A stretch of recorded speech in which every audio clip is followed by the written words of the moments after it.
Life's most challenging moments can be the seed of remarkable transformation. And today, we're unlocking some of the secrets to turning heartache into a powerful force of personal growth. Join me on this inspiring journey where I delve into 3 very practical ways for you to navigate through your grief, find meaning in loss, and ultimately transform your pain into your purpose. If you're ready to embark on a path of healing and self-discovery, then join me on this inspiring journey of transformation and radical self-love. Hi there, my name is Nayeli Dalisay. I'm a certified Sophia Circle leader and spiritual mentor focusing on how we can navigate through grief in a good and graceful way. Let's get into the 3 pillars of how you can transform your grief. Okay, so the first pillar is that you have to feel it all. I hate to break it to you, but I wish someone had told me this when I was 12 and my mother passed. You really have to choose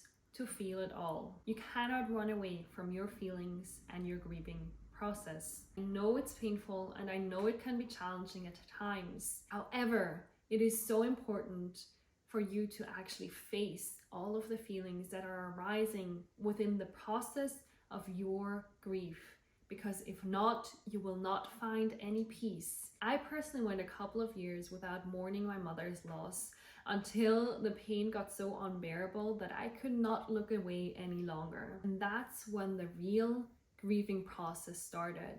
That's when I had to create the spaces for myself to feel it all, to feel all of the guilt, all of the shame, all of the pain, all of the grief, all of the resentment, all of the anger. This is not a journey that happens from one day to another, just for you to know. It's a journey that happens in successive stages where one layer after another of that grief and that pain that happens when a loved one crosses can unfold.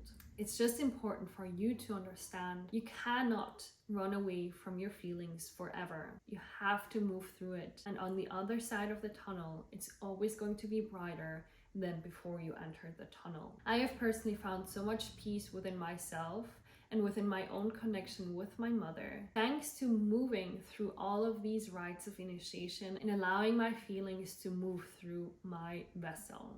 Okay, as a second pillar, which is really interwoven into this, is that you need to create the safe space for you to be able to feel it. Why is this important? Many of us do not feel safe in our environments. We do not know how to create a safe space for us to feel our feelings. We don't know how to communicate it with our loved ones. We don't know what we need. We don't know how to create that sacred space for healing to happen. Healing happens through feeling. As I shared before, I went through a couple of years without mourning, without grieving, without even crying that my mother had passed. And one of the reasons why I was not doing that is because I did not feel safe in the environment that I was living in. My biggest ways that I was able to release and feel the feelings were at times where someone else had created the sacred space. I went to that person, I went to that retreat. The sacred space was created by others, and I was able to surrender to the process that needed to happen while grieving. One of the things that has really supported me has been the dark retreats, for example, where I was firstly able to communicate with others that I know that I am a loud griever. I know that I'm a loud person when I allow the roar of my inner being to be expressed. And as soon as others actually heard that, there was some sort of, okay, it's okay for me to actually have my feelings, and the others also knew that they didn't need to rescue me. Simultaneously, within a setting of a dark retreat, it really supported me to be with myself, to be present with myself and not with the outside.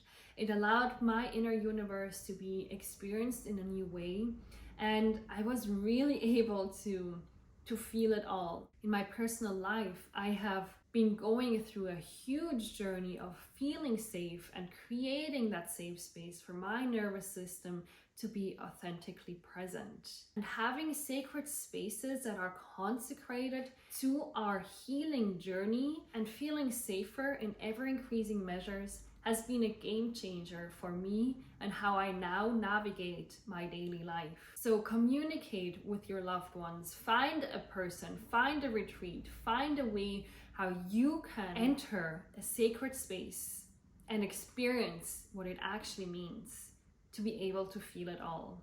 It is a game changer. The reason why these two pillars are so important in all of the stages of our grieving, but especially in the beginning of our grieving process, is that we need to create the space within our body, heart, and mind to receive the peace that passes all of understanding. It's always available to us, but if we are full of grief and pain and suffering within our fields, within our lives, we can actually not receive that peace and that love that we are praying for.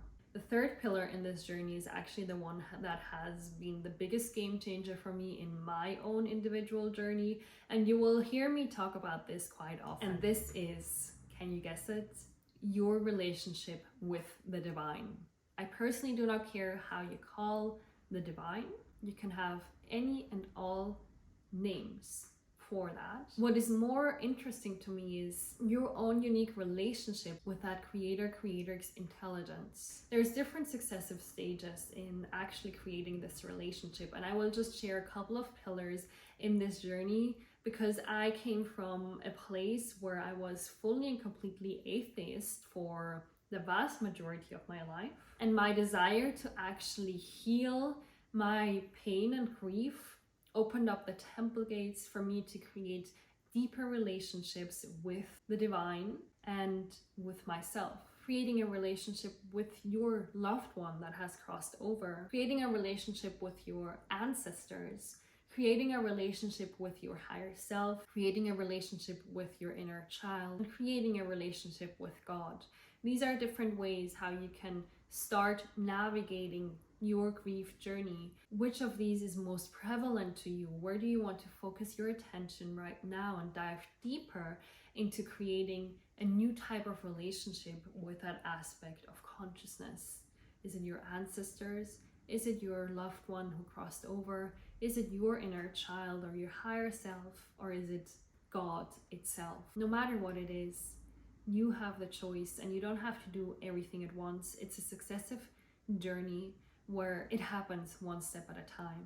And you might say that you maybe have never connected with your loved ones or with your higher self, and you don't know how to do so. And if that is so, my invitation for you is to be open and be curious of how you can learn and remember that unique connection that you inherently have. You just have to remember it. I hope this served you on your journey navigating through grief. Feel free to let a comment down below of how you navigate through your grief and share your tools with others, because these are 3 tools that I have found have been the most important ones in my own journey. But there's so many more ways, right? So feel free to share your journey down below, what has supported you, so that I and everyone else reading the comments can receive your baptismal blessing as well. I'm sending you many blessings, beautiful one.